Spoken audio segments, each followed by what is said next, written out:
સ્વાગત છે। તો આપણે તારી હાઈવે ઉપર આવી ગયા જોઈ શકો છો આ રાધનપુર હાઈવે છે અને ત્યાંથી આપણે હવે નીકળવાના હતા કારણ કે ઘરેથી વ્લોગ ચાલુ નહોતો કર્યો કારણ કે શું આપણે જેવું મોડું કાઢ્યું એટલે બરાબર ત્યાંથી નીકળી જઈએ આપણે રાધનપુર જોઈ શકો છો રાધનપુર પહોંચી ગયા છીએ। તો આપણે અહીંયા ઘણી ખોટી નહીં થતા મોલ તારે બંધ છે રેડી। તો આપણે ફટોફટ અહીંથી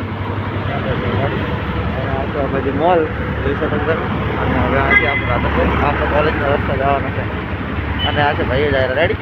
તો આપણે ફટોફટ અહીંથી નીકળી જઈએ પી ગયા છો આ થોડાક આપણે કપડાં લેવાના હતા એટલે આ દુકાને થોડાક કપડાં લઈ લઈશું બરાબર। જોઈ શકો છો આ દુકાન છે ઉપર જયશંકર ત્યાં થોડાક કપડાં લઈ લઈએ નાના અને કપડાં લઈને આપણે ફટોફટ નીકળી જવાનું કારણ કે આપણે દુકાને જવાનું મોડું થાય છે બરાબર એટલે આપણે ઘણું ખોટી થવાનું થતું નહીં રાધનપુર। મિત્રો આપણે રાધનપુરથી આવીને ડાયરેક્ટ દુકાને હતા પણ દુકાને આપણે એકલા હતા એટલે ટાઈમ નથી મળ્યો વ્લોગ બનાવ્યો નથી અને આપણે મંગળવાર હતો એટલે હનુમાનજીના દર્શન કરી નાખ્યા છે અને કોમેન્ટમાં લખજો જય શ્રી રામ અને ચલો કાલે મળશું નવા વ્લોગ સાથે। તક બાય, જય માતાજી, જય શ્રી રામ।